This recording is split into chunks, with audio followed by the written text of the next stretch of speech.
अस्सलाम वालेकुम, welcome to my YouTube channel. मैं उम्मीद करती हूँ कि जो मेरी ये वीडियो देख रहे होंगे वो सब ठीक होंगे, और जो ठीक नहीं है अल्लाह उनको सेहत और तंदुरुस्ती अता फरमाए, हम सब के सारे गुनाह माफ़ अता फरमाए, आमीन सुम्मा आमीन।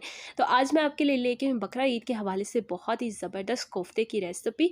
अक्सर घरों में हम कोफ्ते तो बनाते हैं, लेकिन या तो वो टूट जाते हैं या बहुत ही ज़्यादा हार्ड हो जाते हैं। तो मैं आपकी इन दोनों प्रॉब्लम्स को सॉल्व कर दूँगी और आपके साथ अपनी कुछ ऐसी टिप्स शेयर करूँगी जिसकी वजह से ना तो आपके कोफ्ते बहुत ही ज़्यादा हार्ड बनेंगे और ना ही आपके कोफ्ते कभी टूटेंगे। तो चलिए बनाते हैं। सबसे पहले हम कोफ्ते तैयार करेंगे। तो उसके लिए मैंने मटन का कीमा लिया है आधा किलो। आप चाहें तो बीफ का कीमा भी इस्तेमाल कर सकते हैं। और अब मैं इसको चॉपर में डाल रही हूँ। चॉपर में डालने के बाद इसमें हम एक मीडियम साइज़ की प्याज डालेंगे, और प्याज को भी देखें मैंने चॉप्ड कर लिया था। कुटा हुआ लहसुन हम इसमें डालेंगे 1 खाने का चम्मच। लहसुन शामिल करने के बाद हम इसमें 1 खाने का चम्मच कुटा हुआ अदरक भी शामिल करेंगे। 4 से 5 हरी मिर्चें मैंने यहाँ पर ली थी, जिनको मैंने काट लिया था। ताज़ा धनिया हम इसमें डालेंगे 2 खाने के चम्मच। सूखा हुआ और कुटा हुआ धनिया हम इसमें डालेंगे 1 खाने का चम्मच। ज़ीरा पाउडर हम इसमें डालेंगे 1 खाने का चम्मच। लाल मिर्च पाउडर 1 चाय की चम्मच। हल्दी पाउडर 1 चाय की चम्मच। नमक हस्बे ज़रूरत।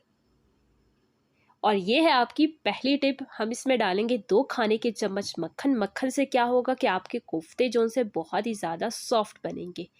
और ये है आपकी दूसरी टिप कि हम इसमें एक ब्रेड का स्लाइस डालेंगे, और इसके साथ अब हम एक अंडा डालेंगे, जिससे आपके कोफ्ते कभी भी टूटेंगे नहीं। तो चॉपर में सब कुछ डालने के बाद अब हम इसको पीस लेते हैं, ताकि सारे मसाले आपस में अच्छी तरह मिक्स हो जाएं। और अगर आपने मेरे चैनल को अभी तक सब्सक्राइब नहीं किया तो प्लीज़ सब्सक्राइब कर दीजिए। वीडियो अच्छी लगे तो वीडियो को लाइक और ज़्यादा से ज़्यादा शेयर कर दीजिएगा। तो यहाँ पर देखें, मटन के कीमे को पीसने के बाद ये बिल्कुल मलाई की तरह हो गया है। अब हम इसके कोफ्ते तैयार कर लेते हैं। तो कोफ्ते तैयार करने के लिए आपने दोनों हाथों पे ऑयल लगाना है थोड़ा सा, और फिर आपने कोफ्तों को शेप देनी है।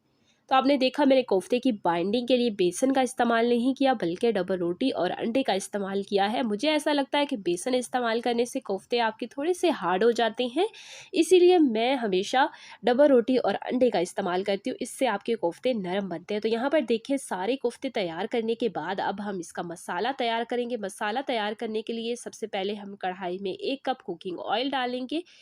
तो जैसे ही ऑयल गर्म हो जाएगा, हम इसमें प्याज का पेस्ट डालेंगे। तो यहाँ पर मैंने एक बड़े साइज़ का प्याज लिया था, जिसका मैंने पेस्ट बना लिया था। अब हम इसको अच्छी तरह भूनेंगे जब तक कि इसका थोड़ा सा कलर जो सा है वो लाइट ब्राउन नहीं हो जाता। तो चमचा आपने हिलाते रहना है, ताकि ये जले नहीं और हर तरफ से बराबर से ब्राउन हो जाए। प्याज की भुनाई के बाद अब हम 1 चाय की चम्मच इसमें कुटा हुआ लहसुन डालेंगे, 1 चाय की चम्मच कुटा हुआ अदरक, और इनको भी हम थोड़ी देर भूनेंगे।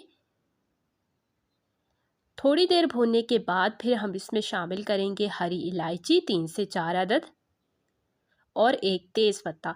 इनको डालने के बाद अब फिर से हम अच्छी तरह भुनाई करेंगे, जब तक कि जो अदरक और लहसुन का कच्चापन है वो दूर नहीं हो जाता और इसमें थोड़ी सी खुशबू नहीं हो जाती। चमचा आपने हिलाते रहना है ताकि जले नहीं।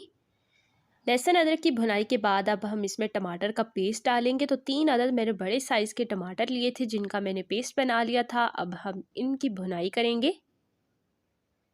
तो टमाटरों की भुनाई के बाद अब हम इसमें 1 चाय की चम्मच लाल मिर्च पाउडर डालेंगे, आधी चाय की चम्मच हल्दी पाउडर डालेंगे, नमक हस्बे ज़रूरत डालेंगे, और कलर के लिए हम डालेंगे 1 चाय की चम्मच कश्मीरी लाल मिर्च पेस्ट।